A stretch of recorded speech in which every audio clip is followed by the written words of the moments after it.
Hello दोस्तों, chemistry में एक टर्म है रेट डिटर्मिनेशन स्टेप का। ये तब इस्तेमाल किया जाता है जब किसी रिएक्शन में मल्टीपल रिएक्शंस हो रहे हों और उसका जो सबसे स्लोएस्ट रिएक्शन होता है उसे रेट डिटर्मिनेशन स्टेप के नाम से जाना जाता है और वही उस इंटायर रिएक्शन की टाइमिंग को डिफाइन करता है। हम जब कुछ पढ़ रहे होते हैं तो हमारी लर्निंग में भी इसी तरीके के रेट डिटर्मिनेशन स्टेप्स होते हैं। ठीक है, समझ गया। और अगर हम उन रेट डिटर्मिनेशन स्टेप्स को जान जाते हैं तो हमें ये पता होता है कि हमें अपनी किसी भी स्किल को सुधारने के लिए किस पॉइंट पर काम करना है।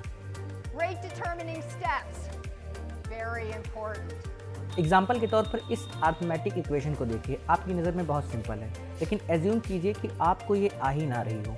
तो इस इक्वेशन का रेट डिटर्मिनेशन स्टेप मेरे ख्याल से 3 होने वाला है। पहला कि आपको 2 संख्याओं का जोड़ आता हो, यानी कि एडिशन आता हो।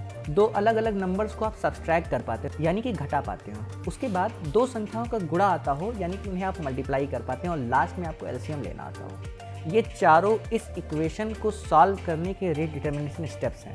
और अगर आप इस इक्वेशन की प्रॉब्लम को सॉल्व नहीं कर पा रहे हैं तो ज़रूर ही इन चारों स्टेप्स में से कहीं ना कहीं कोई दिक्कत होगी।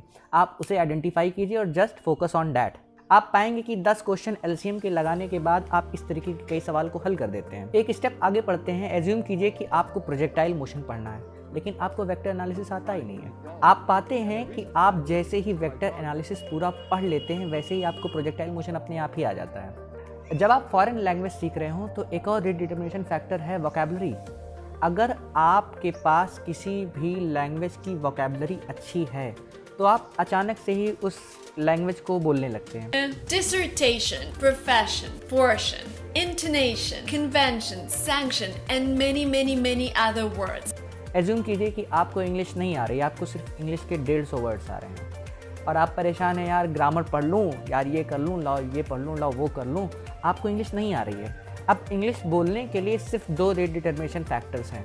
पहला फैक्टर है आपकी वोकैबुलरी अच्छी हो और दूसरा है इंग्लिश बोलने के लिए आपको बोलना शुरू कर देना है। ये 2 फैक्टर हैं जो आपकी पूरी इंग्लिश की अंडरस्टैंडिंग को इन्फ्लुएंस कर रहे हैं। मैं ये नहीं कह रहा हूँ कि आपकी वोकैबुलरी अच्छी हो जाएगी तो आप इवनली मास्टर कर लेंगे उसकी ग्रामर को, उसकी राइटिंग को, सब कुछ को, लेकिन हाँ एटलीस्ट आप ठीक से उस स्किल को सीखने की डायरेक्शन में बढ़ने लगेंगे। तो आप किसी भी चीज़ को अगर तेज़ी से सीखना चाहते हैं तो उसका रेट डिटर्मिनेशन फैक्टर एनालाइज कीजिए और जाइए आइसोलेट स्टडी कीजिए, उसी को पढ़िए।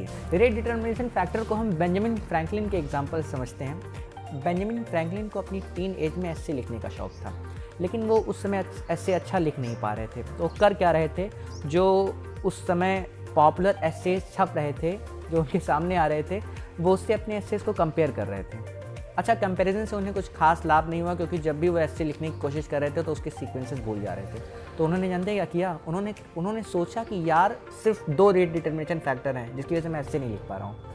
पहला है वोकैबुलरी और दूसरा है कि मुझे आइडियाज़ का करेक्ट सीक्वेंस नहीं याद रहता है। उन्होंने बस 2 काम किया। वोकैबुलरी इंप्रूव करने के लिए जो एस्सेज जो वो प्रोज में पढ़ रहे थे उन्होंने पोएट्री में चेंज करना शुरू किया। बेंजामिन फ्रैंकलिन ने अपनी ऑटोबायोग्राफी में लिखा कि यार जब मैंने उसे चेंज किया और जब राइमिंग्स जोड़ी, मीटर्स जोड़े, तो उससे एक तो मेरे पास वर्ड वैरायटी आ गई और दूसरा मुझे सीक्वेंसेस करेक्ट तरीके से याद रहने लगे। तो इस तरीके से आपको जो भी कुछ सीखना है उसके लिए आप उसका रेट डिटर्मिनेशन फैक्टर एनालाइज कीजिए और उस स्टेप की आइसोलेटेड स्टडी कीजिए।